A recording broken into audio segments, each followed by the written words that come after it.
Cara, você tem uma bagagem, uma questão de conhecimento aqui bem grande, bem legal, tá? E de agora, o próximo passo que a gente teria aqui seria um desafio técnico, tá? Como que é esse desafio técnico? É mais para a gente bater um papo, a gente entender como que você evolui uma solução. Eu não quero que você desenhe nada OML, eu não quero 90% das vezes não vai conseguir chegar ao final a completar a solução por causa da nossa time box aqui, mas eu quero ver como que você visualiza, como que é os passos seu para resolver um problema. Ok? Pode ser? Então, eu vou te passar aqui o texto, aqui, daí você compartilha a tela. Você tem familiaridade com algum aplicativo de design para um Draw.io, um Miro? Eu uso o ScaleDraw. Pode ser. Entenda que eu só quero, não precisa desenhar nada perfeitinho, é só quadradinho, seta, e vai falando para mim os passos ali e o que você tem de dúvida. Tá bom. Deixa eu abrir o link aqui.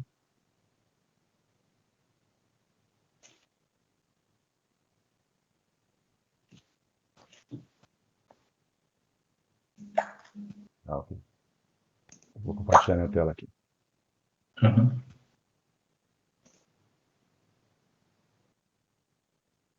Até desculpa, Bia, não sei se você tinha algum questionamento para fazer antes da gente.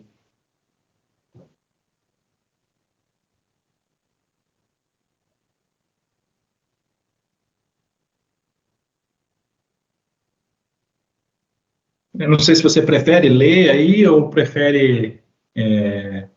A gente vai lendo em conjunto, daí você vai tirando as dúvidas. Ah, ok. Eu vou ler. Aí, à medida que a dúvida for surgindo, eu vou perguntando. Uhum, tranquilo.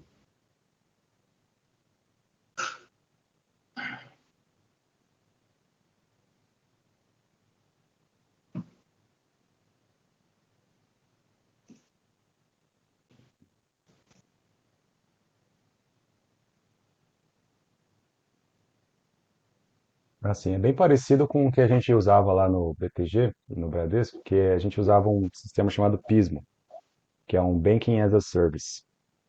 E ele que gerenciava a- as movimentações bancárias. E a gente simplesmente integrava com ele via API. Uhum, Me parece que é nessa linha. sim, sim. Conhecemos bem.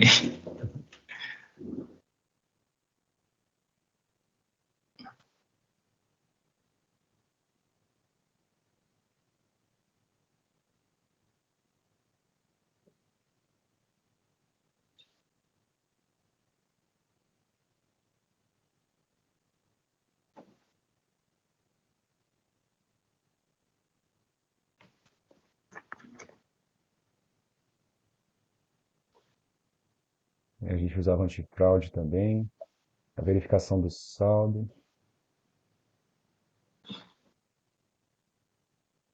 A gente usava um UID para tracking de transações.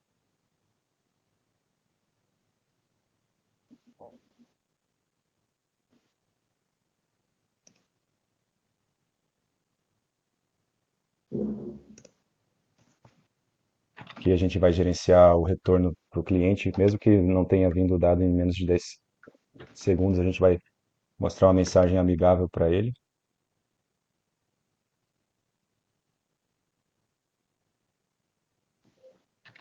Aqui é um retry, então a gente tem o retryable do Spring para usar aqui, por exemplo.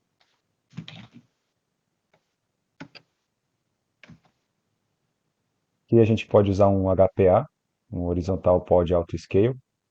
No próprio Kubernetes tem essa função. A gente define a métrica, né, se vai ser de CPU ou de memória. Vamos supor que numa Black Friday tenha muito mais consumo, né, provavelmente vai ter. A gente pode verificar o consumo de memória, se passar de 70% do que foi alocado, a gente escala os pods, e aí quando diminuir a quantidade de requisições, a gente diminui também de forma automática a quantidade de pods. Assim mantém o custo sob controle.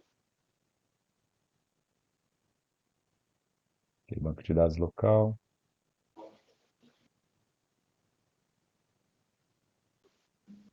Essa parte aqui dos estados, teve uma solução no passado que eu usei que tinha a ver com o state machine do Spring, que a gente armazenava os estados possíveis de um produto no carrinho, por exemplo, nessa state machine, e essa state machine coordenava essa transição entre um estado e outro.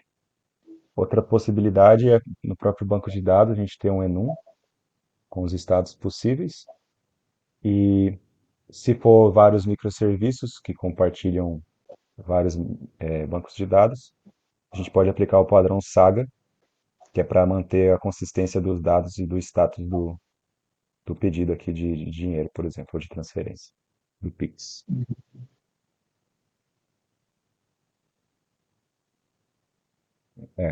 Esse último ponto aqui indica que a gente vai precisar usar o Saga, que outros microserviços devem poder ter acesso a essa transação. Então, a gente precisa ter uma tabela específica para o padrão Saga e essa tabela ela deve ser possível de ser acessada por vários microserviços diferentes.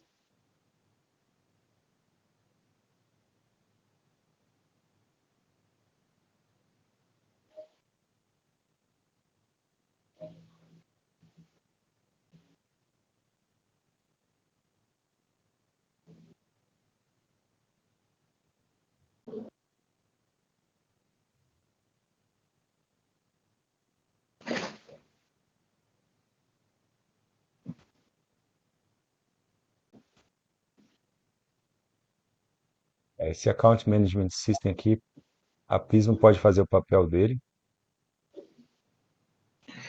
Entenda que aí já são coisas todas internas. A única coisa externa que você vai ter um fornecedor de terceiro é o integrador lá que foi citado lá na coisa. No, Assim, só um integrador. só integrador. Interessante você conhecer, ter trabalhado com a Pismo, cara. São poucas as pessoal no mercado financeiro que conhece a Pismo. A gente usava muito ela.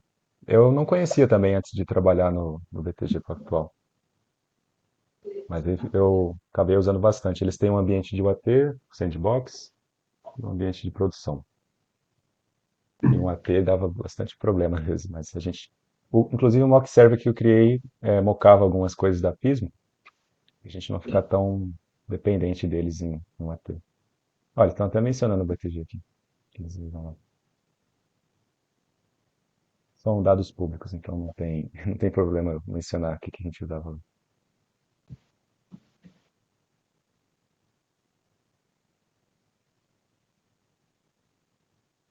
Ah, legal.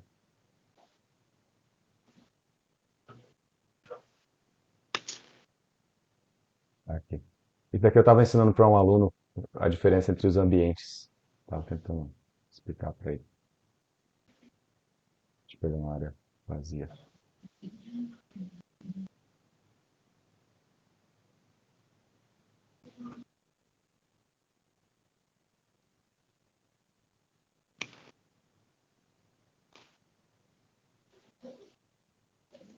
Normalmente nessas entrevistas de design system eu começo pelo banco de dados, que eu julgo que é o mais importante de qualquer aplicação, são os dados deles.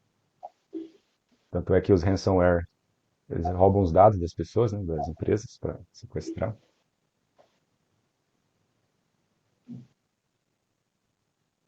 Você falou que não precisa dos desenhos certinho, então beleza. Senão eu ia pegar o desenho aqui do banco de Não, dados. não, vai desenhando aí. Se quiser desenhar tudo quadradinho para ficar mais fácil, não tem problema, cara.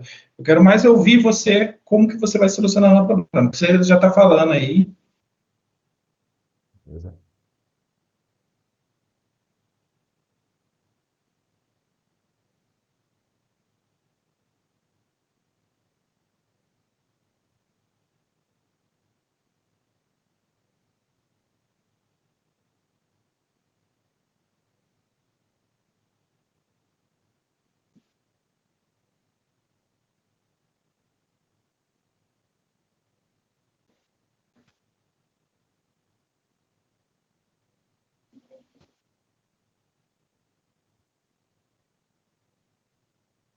Você ficou com alguma dúvida em algum ponto aí que a gente possa estar esclarecendo? Até então não. É que eu ainda não memorizei os pontos aqui, por isso que eu estou olhando novamente para fortalecer minha memória.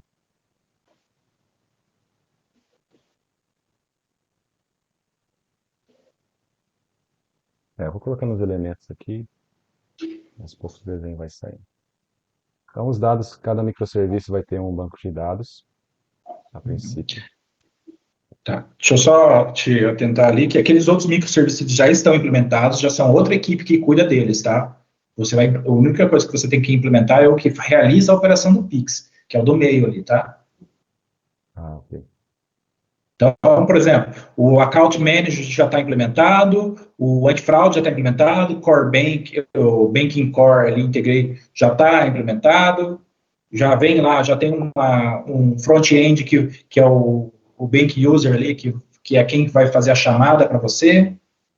Isso já tá ok, já está montado. Beleza. Então, esse daqui, então, eu vou partir do princípio do Banking User, que é o ponto de entrada aqui do fluxo. Então, esse daqui vai ser o Banking User.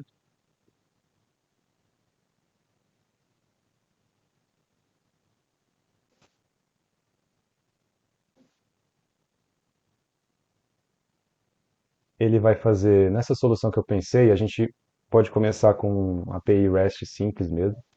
Depois a gente pode otimizar esse tráfego entre os microserviços com Protobuf, por exemplo, ou Apache Avro. Mas a princípio vamos pensar somente em transações REST. Que vantagem o gRPC teria aí? No caso desse vai e vem aqui de informações, todas essas setinhas aqui, é tráfego HTTP. Provavelmente, a não ser que seja outro protocolo, gRPC, por exemplo. Mas normalmente vai ser HTTP REST mesmo. E esses dados eles vão ser trafegados N vezes, né? Todo dia, milhões de vezes provavelmente, dependendo do volume da aplicação. E quando a gente usa o Protobuf ou Apache Avro, a gente tem duas vantagens. Uma delas é que o esquema do JSON ele pode ser versionado. Então, se alguma alteração ocorrer no esquema, no JSON no caso, o esquema vai acusar e ele vai reclamar. Então a gente fica sabendo rápido caso algum dessas outras equipes aqui alterou o contrato da API. A gente fica descobrindo rápido por conta desse esquema. E outra vantagem desses dois caras aí, o Apache Avro ou o Protobuf, é que esses dados eles são trafegados de forma mais eficiente, porque eles são simplesmente bytes e são compactados. Então, diminui o custo de tráfego entre os microserviços e também fica mais rápido a comunicação entre eles. Essas são algumas vantagens em comparação com a REST API simples, né? Um simples JSON Eu return. não, eu não trabalhei com Apache Avro ainda, mas bastante com gRPC, tá? Qual que seria uma desvantagem do gRPC? Hum, É uma boa pergunta. Eu não usei o gRPC em produção até hoje. Normalmente foi o protocolo HTTP REST mesmo. Eu sei que o gRPC pode ser, né, Google Remote Procedure Call, que é uma implementação do Google do RPC antigo. Só que as vantagens práticas de usar o gRPC em vez de um HTTP simples, eu ainda não sei te dizer. Teria que pesquisar um pouco sobre isso, eu ainda não usei. Né? Não, mas só a grosso modo, tá? Para quem já passou essa dor de cabeça aí. Tá. A grande vantagem dele é que ele trafega os dados como binário, entendeu? E não como texto puro. Então é onde você ganha bastante performance, porque você não precisa serializar e serializar do outro ponto. Ah, Mas o caos que você causa para manter os protobuffer, você vai ter que ter um contrato, né, de um microserviço com o outro. Para você manter esses contratos, esses protobuffers sincronizados, atualizados, o grande problema é o que impede dele ser tão adotado no mercado hoje. entendi. O protobuf em si, eu já usei no passado, só que era uma chamada normal, a gente não usava o gRPC. E a gente tinha essa questão do esquema, né? Tinha até como versionar. Mas na época a gente queria, porque toda hora estava mudando o contrato da API, que vinha para a gente em JSON. e a gente tinha que correr do nosso lado para adaptar para o contrato que foi alterado para o microserviço de terceiros. E a gente às vezes Uhum. demorava para entender que mudou. A gente via tarde demais. E esses esquemas vieram bem a calhar nessa época, que ele acusava ali a alteração no esquema e a gente conseguia atuar rapidamente. Tranquilo. E questão do banco de dados, ali, você já tem mais ou menos uma noção de qual o banco de dados que você gostaria de usar e por quê? Transações Pix, eu entendo que o Pix ele só pode ser feito por um certo cliente. Ele não pode ser avulso. Se fosse possível ser avulso, até que um NoSQL daria conta, porque a gente simplesmente armazenaria a transação, sem se preocupar com o relacionamento dessa transação, de quem que fez, para quem que foi feito. Como o Pix, pelo menos até onde eu estou vendo, né? Ele por natureza, ele é de alguém, vem de alguém e vai para alguém, isso implica num relacionamento. Então, eu usaria o Postgres, que o Postgres é gratuito. Claro, se a gente fosse usar on-premise, né, no caso da AWS vai ter um custo, mas o custo dele é muito barato em comparação com a Oracle, por exemplo. Ele tem uma performance excelente, basta saber usar os índices certinhos nele, que ele consegue entregar uma performance muito grande, especialmente a partir da versão 15. Então, eu usaria aqui um Postgres, deixa eu colocar o nome dele aqui, por conta dessa questão do relacionamento que eles têm entre si, entre quem enviou o Pix e quem recebeu o Pix. Além de outros dados, como, por exemplo, dados de momento em que ocorreu. Estou tentando desagregar esses dois aqui. Não tá indo. Aqui, é Ctrl Shift G. Então, em que momento ocorreu a transação, de quem foi para quem foi, por exemplo, o dia, o timestamp, né? Tudo isso vai estar no timestamp, o valor em si, e tudo isso a gente pode relacionar com um cliente, seja um cliente do próprio banco ou pelo menos a chave de um cliente de um banco de terceiro, né? Que não seja o próprio banco. Então, esse Uhum. relacionamento, eu penso que seria importante manter ele aqui, por isso que eu escolhi o Postgres. E como Ok. o Pix é uma coisa muito grande, eu também escolhi o Postgres por isso, porque ele consegue lidar com um volume gigantesco de dados. Se fosse uma aplicação menorzinha, eu poderia usar o MySQL ou o MariaDB, que eles também dão conta de aplicações menores. Até prefiro eles para aplicações menores.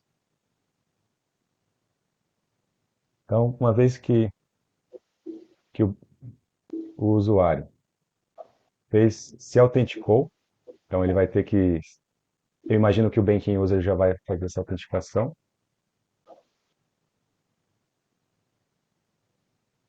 Então aqui a gente vai fazer a autenticação e autorização. Uma vez que ele possa fazer essa transação do Pix, pode ser uma conta primária, uma conta secundária. Pode ser que a conta primária apenas possa fazer o Pix, pode ser que somente a secundária. Caso ele passe nas verificações, aí a gente pode verificar o saldo. Deixa eu ver qual é o serviço que verifica. Me parece que é o Account Management System. Ele vai verificar se tem saldo disponível. O account ele é mais para verificar, ó, eu tenho dois usuários aqui, eu tenho, no caso, uma conta PJ, tá? Eu tenho o usuário principal que pode fazer o Pix e eu tenho do pessoal do financeiro ali que faz a conciliação que pode tirar só extrato. Então, se tentar uma tentativa de fazer o Pix para uma conta de quem só pode tirar extrato, o seu aplicativo, o seu microserviço ele tem que rejeitar, né? Ah, ok. Então, essa Entendeu? parte Esse é do. o que o Account Manager faz. O saldo, ele está no Bank Core. Ah, ok.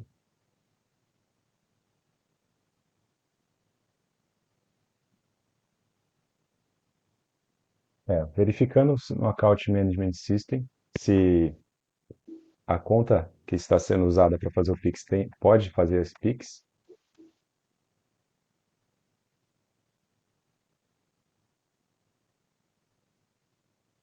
Se for possível fazer esse tipo de conta, esse tipo de conta for possível fazer o Pix, aí a gente vai persistir isso, vai iniciar o processo lá no Banking Core Integrator. Então a gente vai indicar para o Banking Core Integrator que aquela pessoa quer fazer um Pix. E aí o Banking Core Integrator vai iniciar o status de que aquele. Deixa eu ver aqui qual que é o termo que usa aqui. Tem uma parte aqui que fala sobre os status possíveis. Mas basicamente ele vai iniciar o status lá do lado da Pismo, né, por assim dizer. Tentar representar isso aqui dessa forma.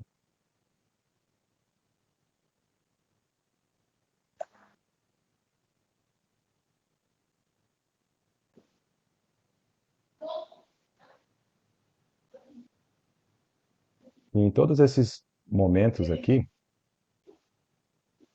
como eu imagino que o padrão Saga vai ser usado, que outros microserviços querem ter acesso a esse banco de dados, em todos esses momentos, a gente vai persistir essa informação no banco de dados de acordo com o status. Então aqui ainda não vai ter um status porque é só autorização. Deixa eu colocar aqui mais para baixo. Aqui, por exemplo, inicia a transação, verificação de conta. Aqui a transação ainda não iniciou, de fato. Seria só nesse ponto aqui. A gente vai Uhum. iniciar, persistir no banco de dados o status dessa transação, para que ele seja acompanhado e a gente não perca o fio da meada, não perca o estado desse status da transação.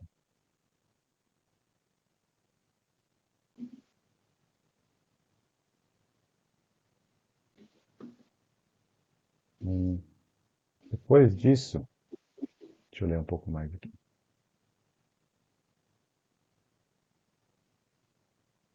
Sim, temos que iniciar o sistema de antifraude. Então, em cada momento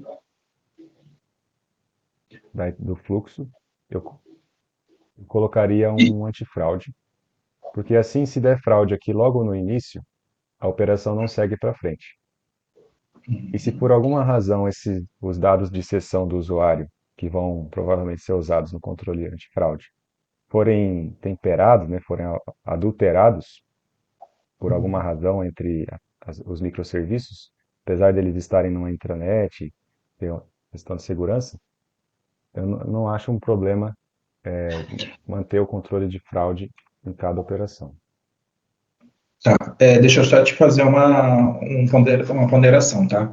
O sistema de fraude, ele tem que ser executado uma única vez, porque ele entenda que o controle de fraude, geralmente, ele é terceirizado, então ele é cobrado por consultas, tá? Terceirizado, entendi. Não faz sentido não faz sentido você fazer a chamada do antifraude somente depois que você validou as coisas que estão no seu domínio.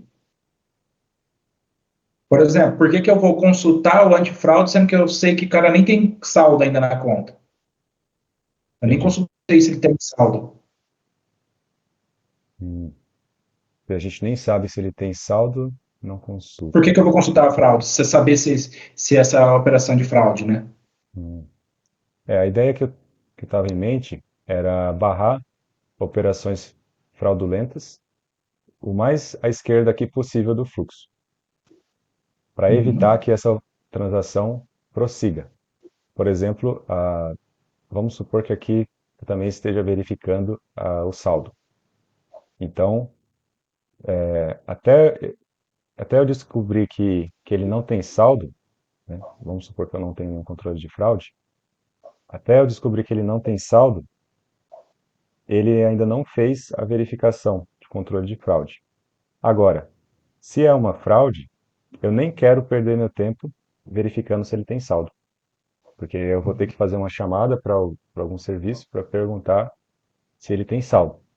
Só que se é uma operação fraudulenta, eu pensei em já barrar ela aqui logo no início, para que tudo que ocorre depois não precise ocorrer. Assim eu economizo essas várias chamadas aqui que seriam feitas, esses vários processamentos aqui, porque no final é uma fraude mesmo, então eu não quero que essa operação siga Só para adiante. te dar o contexto, tá? O antifraude geralmente é o que mais demanda tempo nas transações.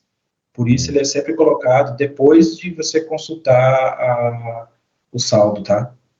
Ah, entendi. Porque imagine o seguinte, no antifraude ele consulta históricos, ele consulta as CPF, ele consulta últimas transações, entendeu? Ele faz toda uma análise preditiva para poder chegar numa situação se ela é fraude ou não. Ah, entendi. E existem análises, daqui eu estou te explicando mais porque é uma coisa de negócio, tá? Não é uma questão. Existe muita análise posterior. O que acontece?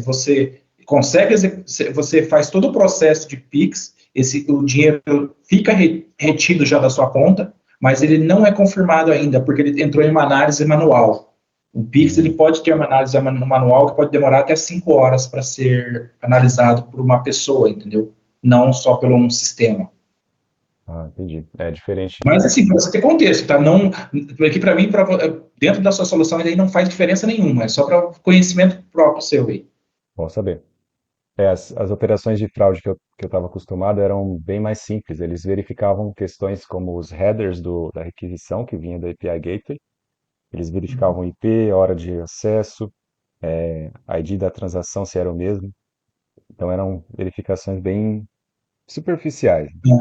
E elas É, poderiam disparar uma biometria, né? Pediam uma biometria para a pessoa, mas não não, necessariamente. esses antifraude, eles validam lá, assim, por exemplo, se é rotina da pessoa fazer Pix de R$ 5.000, Sim, entendi. entendeu? Algo fora do padrão, há uma Fora do localidade padrão. fora do padrão. Até mesmo posicionamento geográfico, esse tipo de coisa. Entendi. Tendo isso em mente, então, até o momento eu imagino que seja ideal colocar somente nesse ponto aqui, antes da transação, do status de transação foi iniciado. Nesse contexto que você falou, que tem essa análise posterior, teria um. Por isso ali, não sei se você viu ali, ele tem ali a questão dele que pode demorar até 40 segundos, né?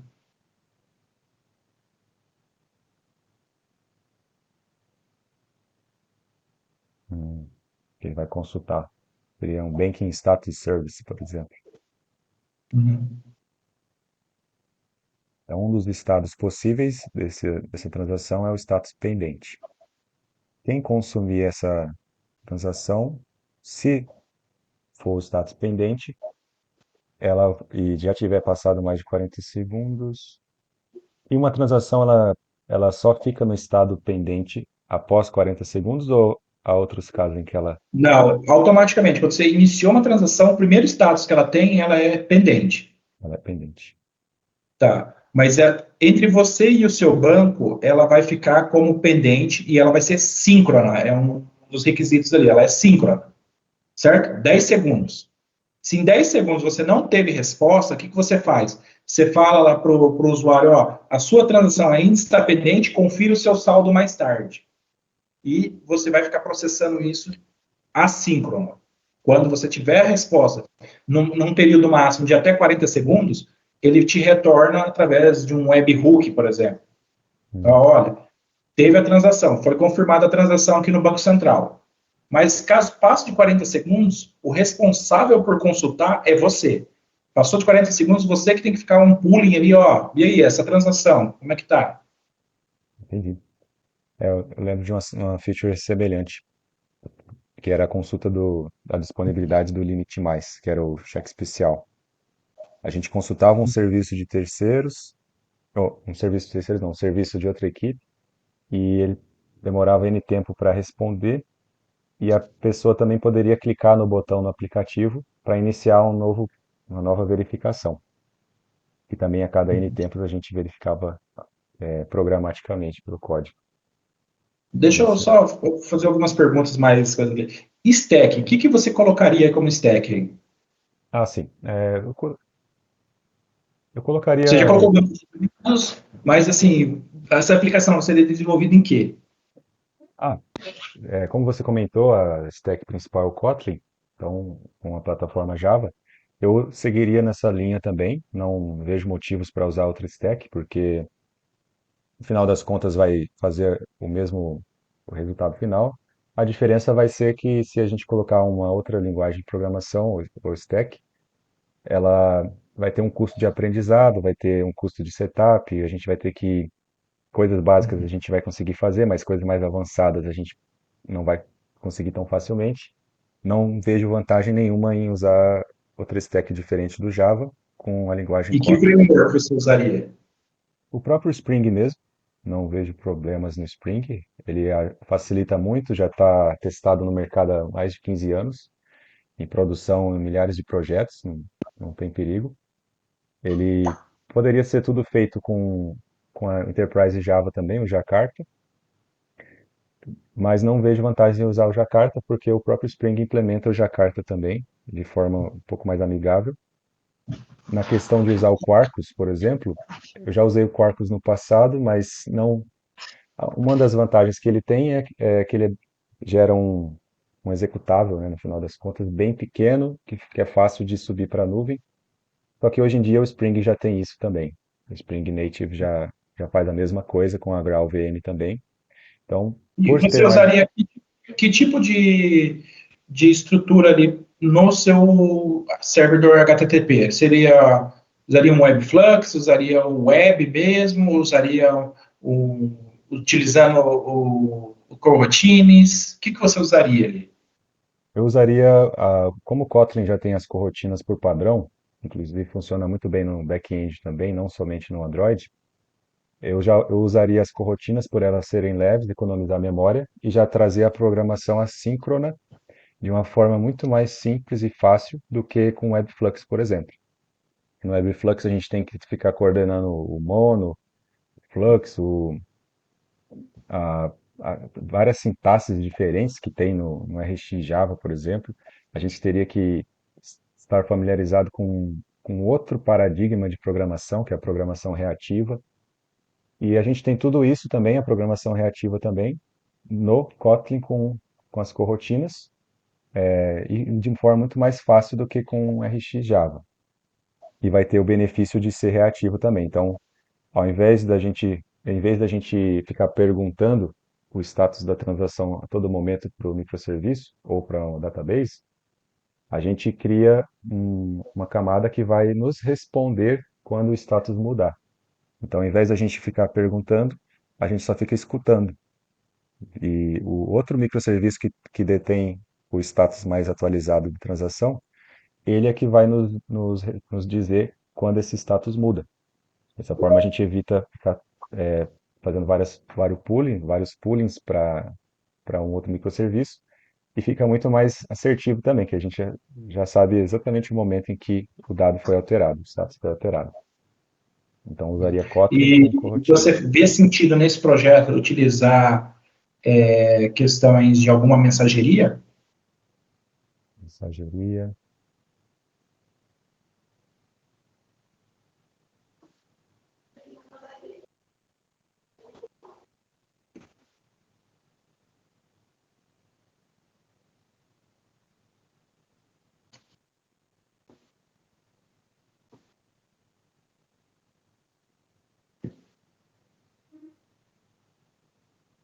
Hum.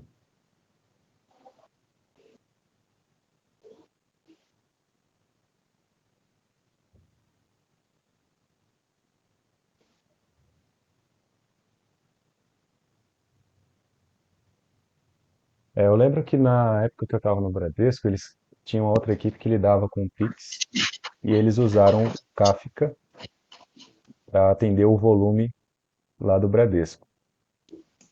Eu só não lembro exatamente em que ponto eles colocaram a fila de mensageria. Deixa eu pensar um pouco aqui.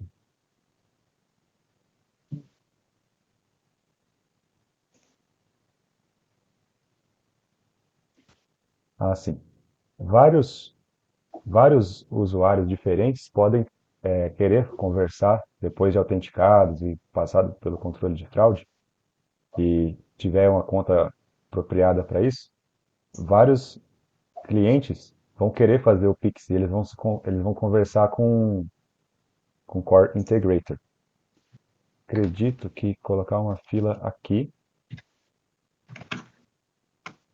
daria escalabilidade, porque a gente teria como dar o replay nas transações que ficarem bloqueadas por algum motivo, e também a gente consegue plugar outros Core Integrators, se precisar, nessa mesma fila, bastando tomar alguns cuidados para não ter consumo duplicado. E essas coisinhas amarelas aqui seriam as mensagens. Uhum, tranquilo. E como que você estruturaria a parte a estrutura o design da sua aplicação interna? Você colocaria controllers, você colocaria, como que seria a organização interna da sua aplicação?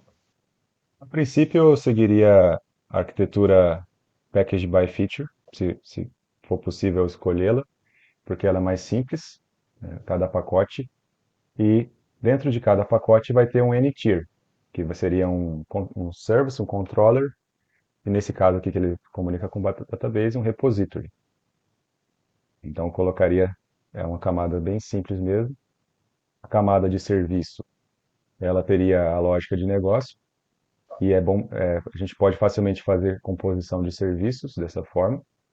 É mais simples que o use case, porque a tendência geral é o pessoal usar o use case como se fosse um serviço.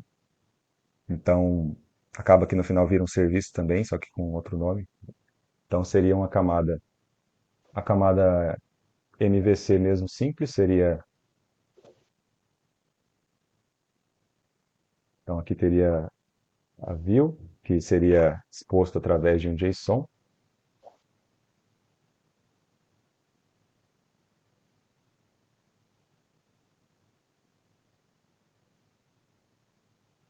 Controller HTTP mesmo. Depois a gente poderia usar outro protocolo se a gente quiser otimizar o tráfego, o desempenho entre os microserviços. Mas para início é bom começar simples. Na camada de model dessa arquitetura MVC ficariam que a gente pode chamar de entity mesmo. Essas entities aqui seriam diferentes da arquitetura limpa, né? Lá eles chamam entity de outra coisa. Aqui seriam entities, porque lá no ORM a gente vai ter um @entity na classe que representa uma tabela no banco de dados. Inclusive aqui a gente manusearia também o relacionamento entre as tabelas no banco de dados. Então teria uma parte de controle de acesso ao banco de dados, uma parte de view e tem uma de opa, fica aqui, e essa aqui tem service, que em alguns contextos chamado de use case. Então seria um N-tier com 4 camadas, e a organização é, das, da estrutura interna para ficar sem acoplamento seria o package by feature. Então aqui, por exemplo, eu vou chamar essa de status, status feature. Só para se tiver aí se tiver outra feature, a gente poderia colocar um outro nome aqui. Deixa eu ver se eu penso. É, jobs, por exemplo. Então, talvez tenha alguma necessidade de algum job aqui nesse microserviço para ele retentar alguma operação que está pendente. Cada, cada um no seu quadrado, ou seja, cada pasta vai ter o relativo a seu status, ao que é aquela feature. Aqui ficaria o JSON do status, por exemplo, através das views que seriam expostos através do controller. Cada tipo de controller pode responder com um JSON diferente de acordo com a necessidade, ou poderia ser aplicado um GraphQL, que aí a gente teria mais controle sobre o que está sendo pedido nas requisições. Então, para o controller, ele poderia ser compatível com o GraphQL para retornar no JSON somente os campos necessários. Também é uma possibilidade. As regras de negócio ficam aqui no use case, assim fica fácil de testar essa camada aqui também. E cada use case ou service seria separado também de acordo com o seu propósito, mas eles todos ficariam numa pastinha chamada service dentro dessa pasta maior aqui. E na camada de dados do ORM ficaria somente aqui. Entre essas camadinhas teriam os DTOs. Então, a comunicação entre uma camada e outra seria via DTO.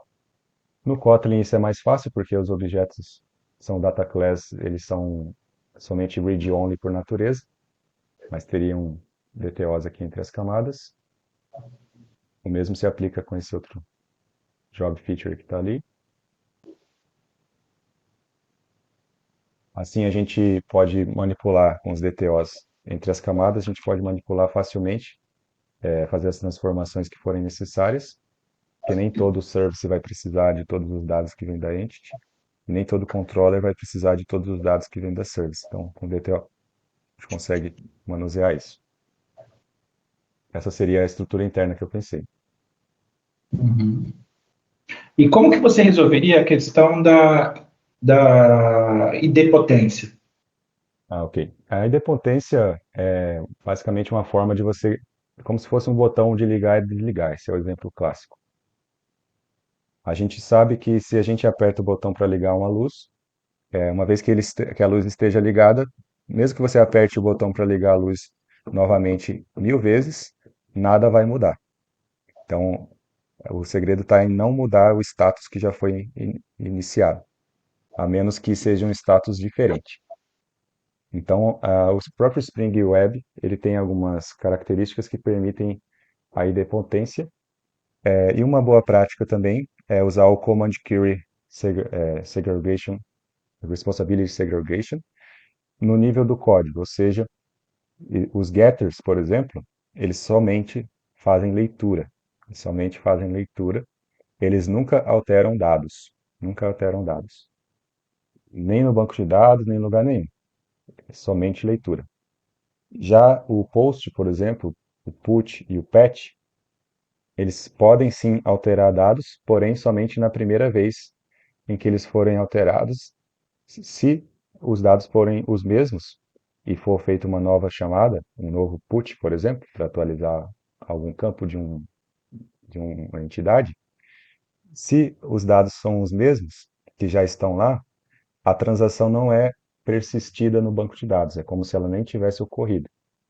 Mas ainda assim, pelo menos até onde eu sei, a gente ainda faz uma verificação de que se os dados são iguais, os novos que estão chegando são iguais aos que já estão presentes no banco de dados. Caso seja igual, aí ele não altera nada no banco de dados, assim economiza os acessos ao banco de dados, que costumam ser mais lentos que as outras etapas. Se os dados forem diferentes, os novos que estão chegando forem diferentes do que já estão, aí sim ele pode atualizar aquela entidade, aquela tabela, e uma segunda chamada para atualizar essa mesma tabela esbarraria na mesma verificação de se os dados são iguais ou não, e caso sejam iguais, ele não faria nada, alteraria nada no banco de dados.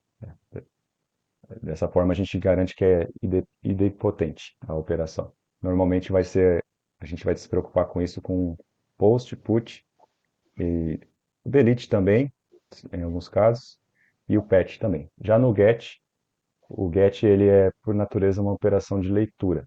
Então, se a gente quiser, a gente pode tentar aplicar uma forma dele só fazer a primeira leitura e as demais ele pegar de um cache, por exemplo, mas aí já seria outro caso, outro cenário. E a questão ali, não sei se você viu ali, tem um requisito que, uma vez iniciado um PIX,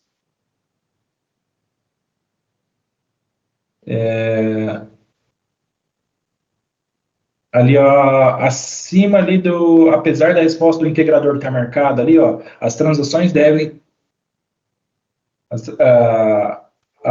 cadê? As transações devem ser idempotentes, garantindo que não haja duplicidades indesejadas em um período de 5 minutos. 5 minutos. Como que você vê que dá para fazer esse bloqueio? Essa é aquela questão ali do put e tal, beleza. Mas também ele tem uma outra parte que também envolve idempotência, que é ali naquele, ó, não deve ser possível realizar uma transação enquanto outra estiver em processamento. Sim. Vamos supor, eu acabei de fazer um Pix de 10 reais, não veio a resposta ainda que foi realizada, e eu já estou mandando uma segunda, eu estou mandando já um segundo Pix de 50 reais. Ou seja, os dados são diferentes. São para pessoas diferentes, por exemplo. Chaves de acesso diferentes. Sim. E, a gente pode usar alguns status codes específicos que simbolizam em processamento. Então, a gente implementaria no código uma lógica que verifica que o dado já foi, o status da transação já foi iniciado em menos de 5 minutos. E se estiver dentro dos 5 minutos, a gente devolve um status code, que é o em processamento, esqueci agora o nome dele, Pendente. pending, esqueci agora. Still processing, esse daqui é um deles. A gente pode também, na primeira chamada, a gente pode devolver o 202, accepted, que indica que está sendo processado, né, mas ainda não foi completado. E nas chamadas subsequentes dentro do intervalo de 5 minutos, aí sim a gente devolve o outro status code, que vai indicar que ainda não está, que ainda não está concluído o processamento. Então, enquanto ele não estiver concluído o processamento, ele vai sempre receber esse mesmo status code de que o processamento ainda não foi concluído e, portanto, novas requisições não podem ser feitas. Só um último ponto ali, só para a gente já finalizar aqui, né? Como que você trataria ali a questão? Nós estamos passando por vários microserviços. Como você identifica aonde que foi o problema? Por exemplo, ocorreu uma exception. Como que você vai identificar isso aí, aonde que veio o problema? Assim, existem algumas boas práticas de observabilidade. Eu já trabalhei como SRE um tempo no passado. A gente usava soluções como o New Relic, Datadog, para basicamente essas soluções eles são um agent. Uma das formas que a gente implementar elas é o agent, que é uma dependência que a gente insere dentro dos microserviços e ela vai gerar um span ID. E esse span ID também vai ter um trace ID.